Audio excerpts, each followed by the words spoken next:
following program was produced by a community producer. The content, views, and opinions expressed are the sole responsibility of the community producer and do not reflect Malden Access Television, the City of Malden, or your cable provider. MATV welcomes your comments. Call us at 781-321-6400 or email us at access@matv.org.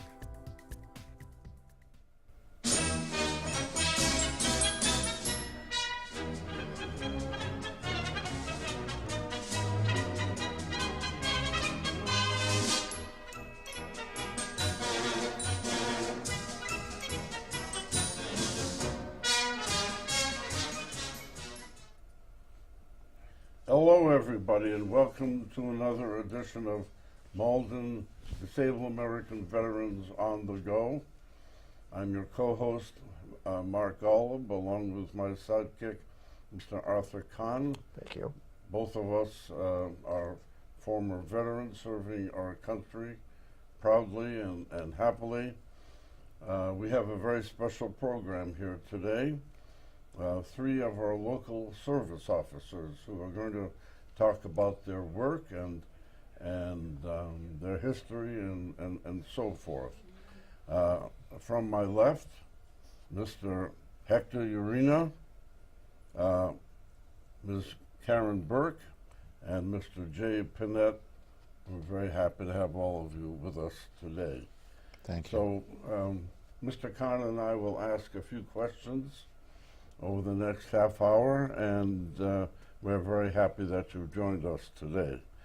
I would like to start by asking all three of you about yourselves in terms of your work, your personal life, and what brought you into this particular kind of work. So we'll start with you, Mr. Erinna. Well, I'm a combat veteran assigned with the United States Navy from 1991 until 2003. I did 4 years, 7 months, 25 days active, rest active reserve time. Went to the Iraq, earned a Bronze Star.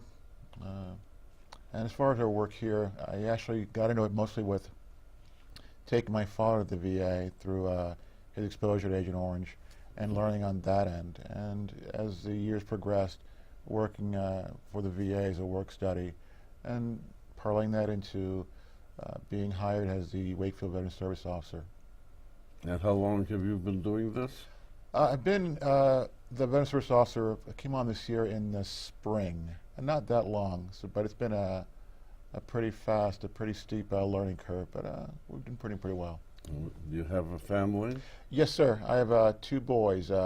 My youngest is 11, oldest is 13, and they are keep me moving. I'm sure they are, as my sons used to do. Yes, sir. Our next guest is Ms. Karen Burke. Perhaps you tell us a little bit about yourself, Karen. Sure. I was active duty in the Air Force for just under 21 years. I was a flight nurse, so I flew in support of Operation Enduring Freedom and Iraqi Freedom, and much time not in the deployed setting as well, serving in different bases around the country and in Italy. I loved my time in the service. For our family, we decided to retire and come back to our roots to up in New England.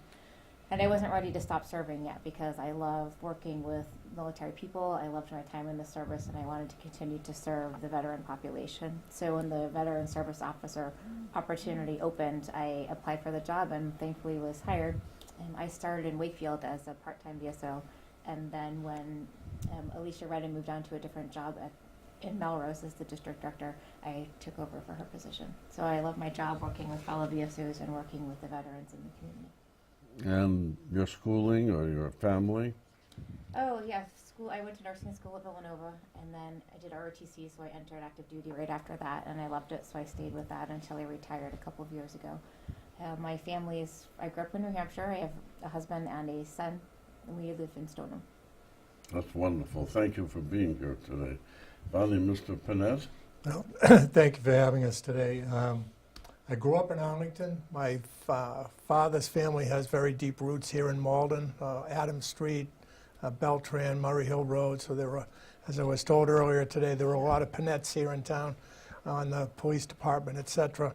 I I graduated from Arlington High School and went on active duty in 1973. I was on active duty from 73 to 76. I didn't serve in Vietnam during that time.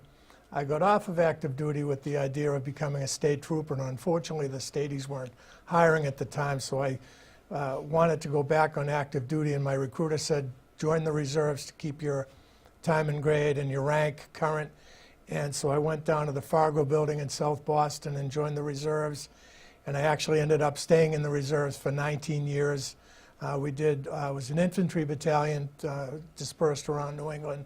We were activated for Desert Shield and Desert Storm. And in 1996, I had a young family at the time. I have 2 daughters and a wife. We live in Wakefield. And frankly, it was time.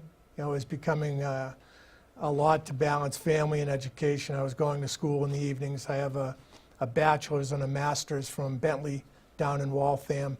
And as maybe as corny as this sounds, it was a vow made in a foxhole in Kuwait that if I ever was fortunate enough to get out of this, I'd give more back.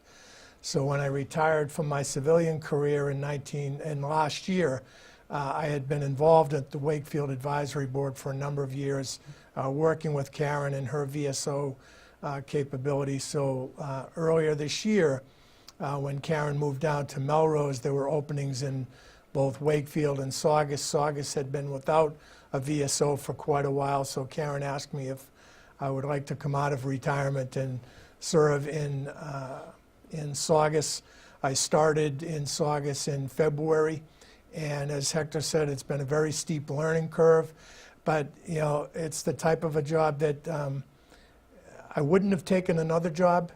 It's part-time, but you can literally have an impact on people's lives every day.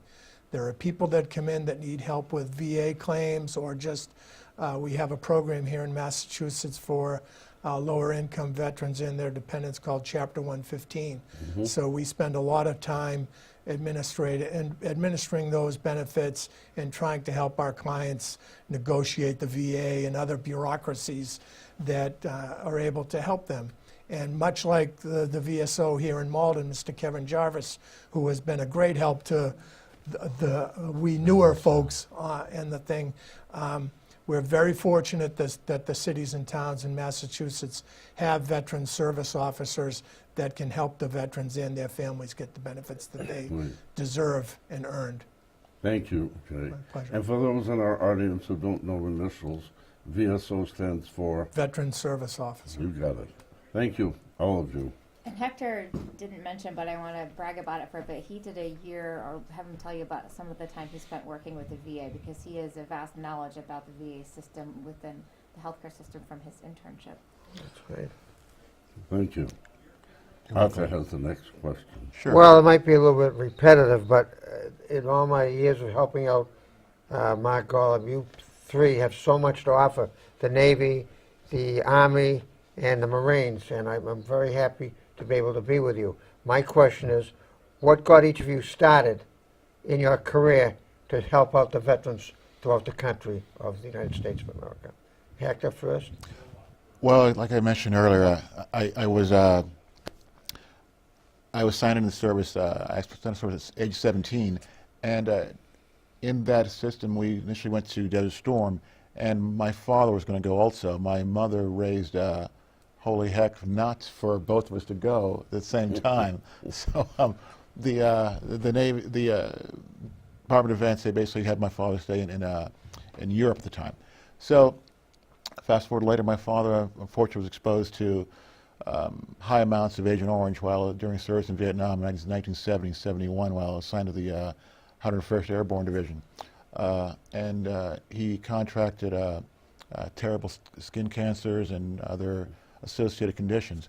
So it was that, and being the oldest son, the oldest of 6, 5 boys, 1 girl, is my job to, and I did it happily, taking to the VA and navigating that vast bureaucracy myself and getting the ins and outs on that end. And fast forward a number of years, I was using my GI Bill benefits to go to school at night for my master's, bachelor's and master's in business with a minor in social work.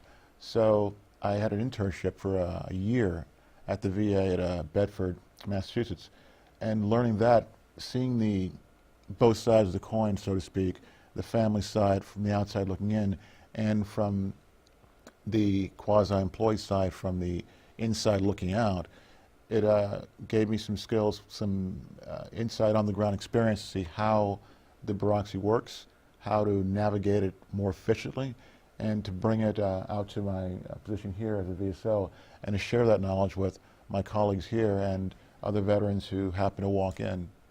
So for me, it's not a real job. For me, it's actually a pleasure going in every day. Good for you. Well, you can see the Navy was very good to you, and you are reciprocating by giving back what you received in the U.S. Navy. Yes, sir. I'm glad you're here. And now for the second speaker, the girl who was in the Army for over 21 years, Karen Burke. Could you tell us something about what got you started and when you started your occupation to help out the veterans throughout the country, Karen? Sure. So I was in the Air Force. I did that for 21 years, and then when I get out, one of the things that inspired me was I was in the medical field, of course. So you hear stories of our people who are transitioning from active duty to the civilian sector, or to moving into the reserve component and continuing on. And similar to what Hector said, navigating the system of what's out there for you. How can I help? How can I help the young men and women who have come back from combat and have post-traumatic stress, or they have other injuries? I was in Washington, D.C. for my last assignment and would go to Walter Reed, and it's from the second you walk in the door, you can see the impact of the wars. And knowing what can we do to help this generation and all the generations of the men and women who have fought for our country. And realizing it's a big, vast world, and how do you navigate that? How do you know what services you have? How can you help these people? And when I was transitioning from active duty, they send you through what's called the transition program. And there was a woman from the VA who came and spoke to us and told us all the different services that the VA offers. And it was mind-blowing to me, the different services that are out there, and overwhelming, I would think, for people to know that they have these things available. So when she did her job, I thought, wow, what a great thing they're doing for service members. So when I saw the job advertisement, I went in applying thinking, oh, this is what it is. This sounds like a great job. And realized after I applied and started the job how much more involved it is here in Massachusetts because of the wonderful benefits Massachusetts offers to the veterans residing here through Chapter 115, which is a financial program, in addition to helping out the veterans who live in our communities navigate the VA system. And what's unique to Massachusetts is each town and city in Massachusetts, by law, has to have a VSO that is in the community to help veterans. So I realized how fortunate we are living in Massachusetts to have somebody to help, because when you talk to people from other states, there may only be one or two service officers for the whole state that are able to help people. So we have a lot of access to our veterans to be able to navigate the system and to let us help them navigate the system. But mostly I believe it was more, as a nurse, it was the medical side for me that really drew me to the work of how can we access the care that our veterans who have returned from war, and even those who haven't gone to war, need to stay healthy both mentally and physically. Thank you. Karen, they need more people like you, because I read in the paper that there are 22 million veterans in the country, and every day 15 to 20 commit suicide. So it's people like you that are nurses that are trying to lower that statistic. So I appreciate what you're doing, Karen. Thank you very much. And final speaker is USMC Semper Fi, who has a lot of relatives in Malden, Mr. J. Pinette.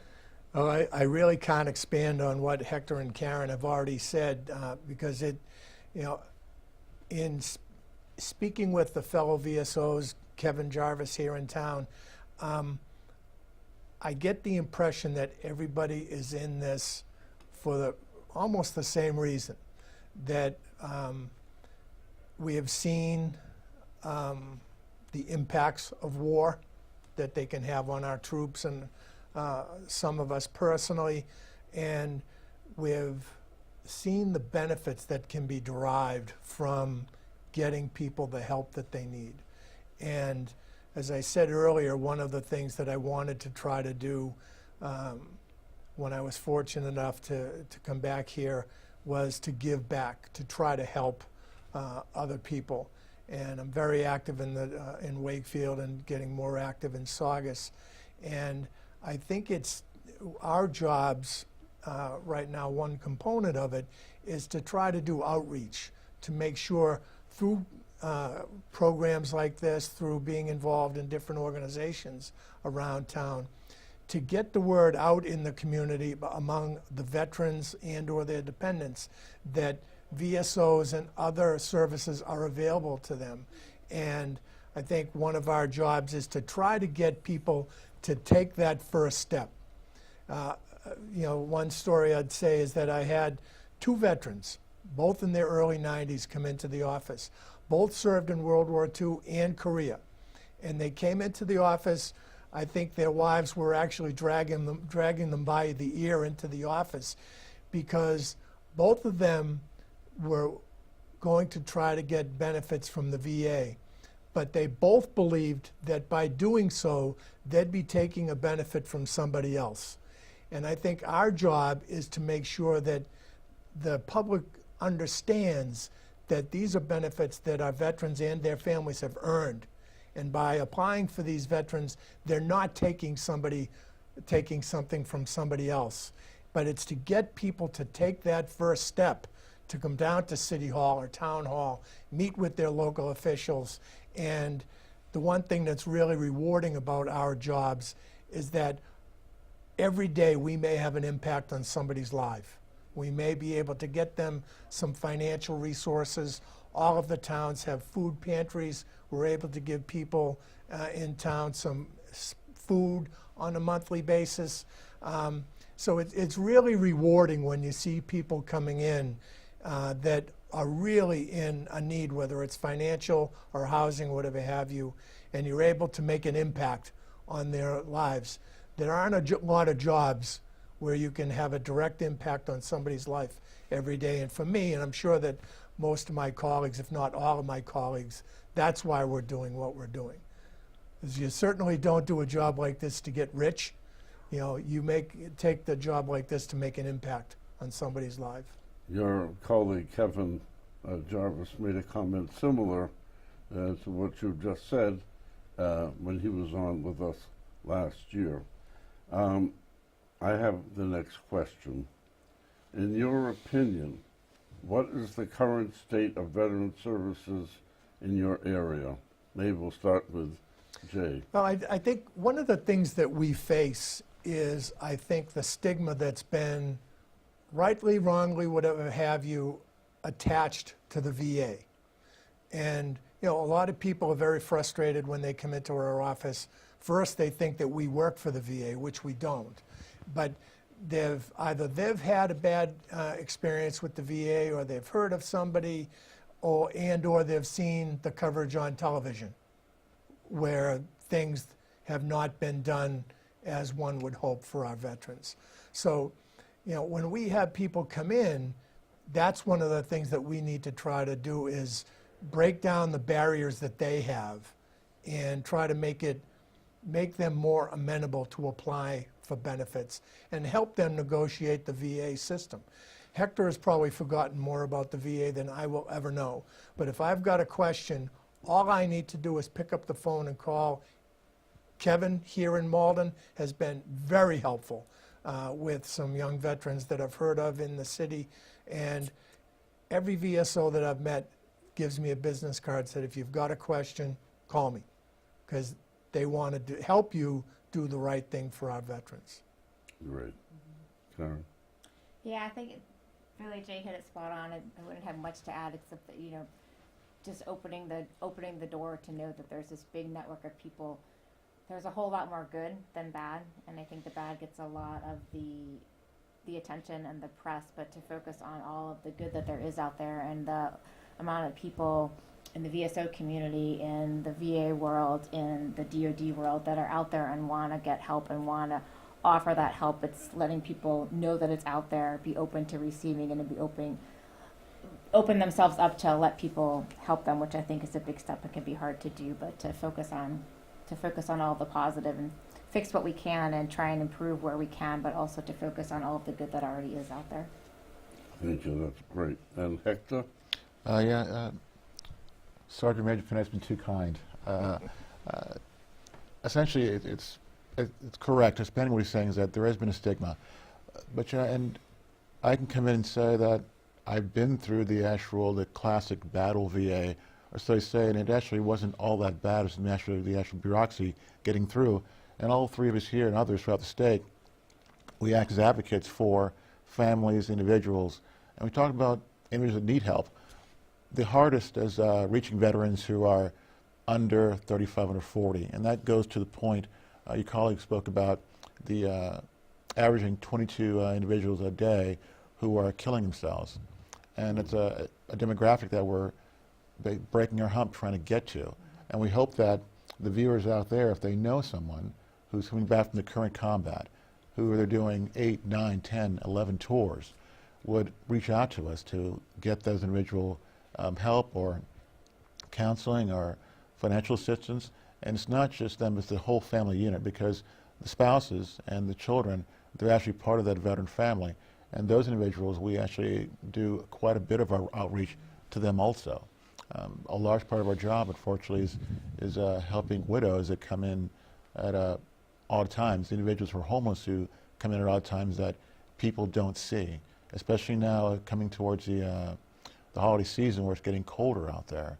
You're going to see that veteran out in the street. You're going to see that veteran who you might gloss over. Something like this, that's the individual that we need to reach out to help. Great, thank you.